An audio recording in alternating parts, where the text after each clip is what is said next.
పాత బస్తీ భాగ్యనగరంలో ప్రభుత్వం లేదు, ఇక్కడ అధికారులు పనిచేయరు. ఎందుకంటే కళ్ళ ముందు మనం చూస్తున్న నిదర్శనం అది.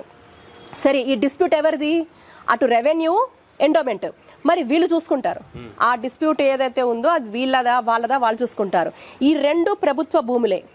ఒకవేళ ఎండోమెంట్ అన్న ప్రభుత్వందే, రెవెన్యూ అన్నా కూడా రెగ్యులర్ ప్రభుత్వానిదే. మరి అలాంటి ప్రభుత్వ భూమిలో ఒక కబ్జాదారుడు యథేచ్ఛగా బిల్డింగ్ ఎలా కడుతున్నాడు అంటే ఎవరైనా కట్టేయచ్చా? ఈ రకంగా చేస్తే మరి ప్రజలందరూ ఎక్కడైనా కట్టేసుకుంటారు. మరి ప్రభుత్వ ల్యాండ్ల్లో యథేచ్ఛగా మరి హిందువులు కట్టుకోవచ్చా ఇల్లు? అలాగా బేసిక్గా ఇప్పుడు ప్రభుత్వం ల్యాండ్ అంటున్నారా, ఎండోమెంట్ ల్యాండ్ అంటున్నారా, లేకపోతే మాకు సంబంధం లేదు ఇది ఒక దేవాలయానికి సంబంధించిన ల్యాండ్ అంటున్నారా? మేము క్లెయిమ్ చేస్తోంది, మేము అడుగుతోంది, మాకున్న ఆధారాలన్నీ కూడా డిపార్ట్మెంట్ ముందు పెట్టి, అయ్యా ఇది దేవాదాయ ధర్మాదాయ శాఖ, ఈ ఆలయము ధర్మాదాయ శాఖ కిందికి వస్తుంది. ఎందుకంటే ఇప్పుడు దేవాలయ భూములన్నీ కూడా పరిరక్షించడానికి ఒక శాఖ పెట్టారు.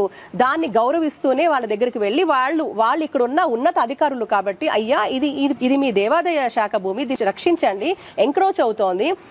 వాడు రేపొద్దున అక్కడ ఎంక్రోచ్ చేస్తాడు, రేపొద్దున ఇక్కడికి వస్తాడు, లోపలికి వచ్చేస్తాడు, ఇంకా ఏకంగా మందిరమే మనకు ఉండదు. ఎందుకు ఉపేక్షిస్తున్నారు అంటే మనం చెప్పగా కాదండి, సర్వే రావాలి. సర్వే ఇప్పటివరకు రాలేదండి. వాళ్ళు లెటర్లు రాశారు, సర్వే మనం ఎంఆర్ఓ ఆఫీస్కి వెళ్తాము, తహసీల్దార్తో మాట్లాడితే సర్వే వాళ్ళు ఏమంటారు, ఎండోమెంట్స్ శాఖ వాళ్ళు రావట్లేదండి అంటారు.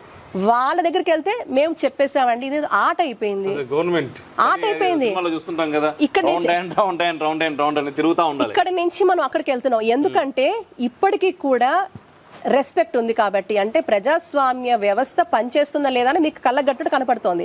మేము తిరుగుతున్నాం, గుళ్ళో కూర్చొని ప్రతి నిజం మీకు చెప్తున్నాను కదా. ఇలా వెళ్తూ ఉంటే ఫుట్బాల్ ఆడతాం కదా, ఇక్కడ నుంచి కొడితే అటు వెళ్తుంది, అటు నుంచి ఉంటుంది, అలా తిరుగుతున్నాం. మమ్మల్ని ఫుట్బాల్ లాగా ఆడుకుంటున్నారు. ఎందుకు?